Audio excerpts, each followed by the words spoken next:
hesitated, unable to move. He saw the muscle in the fish's neck as the great tail beat the water. The trap broke into bits, while the fish wouldn't escape, only to vanish into shark's mouth. Mafatu was filled with helpless anger. The hours he had spent making the trap, but all he could do was shout jeers at his enemy.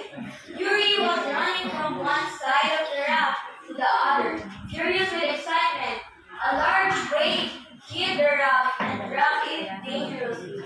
With a yell, Yuri fell in the water. Mafatu sprang to catch him, but it was too late.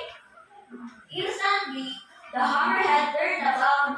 The wave pushed the raft away. Yuri, swimming frantically, tried to regain it. There was a hopeless look in the brown eyes, so faithful and true. Mafatu leaned forward, his dog, his companion. The hammerhead was moving slowly, a mighty anger stormed through the boy. He gripped his knife. Then he dived into the water. Mafatu came up under his enemy. The shark turned about its raw skin, scraped the flesh from the boy's shoulder.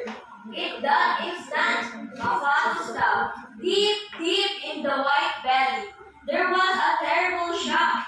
Catching his breath, the boy fought for life and air. It seemed that he would never reach the surface. His lung would burst. At last, he had came out of the water, putting his face to the surface.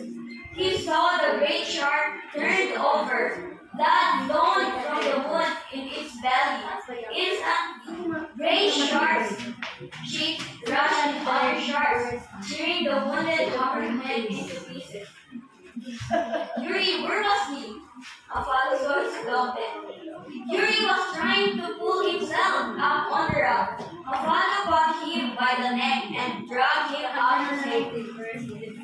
Then he pulled his dog to him and hugged him close, talking to him foolishly. Yuri yelled for joy and licked his master's cheek.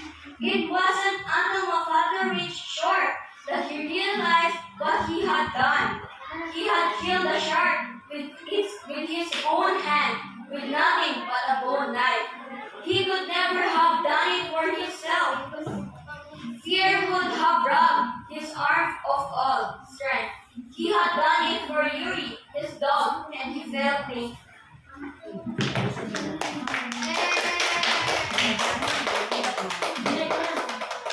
Uy, grabe, na-touch from Julie. Nagkahinak siya sa iyo.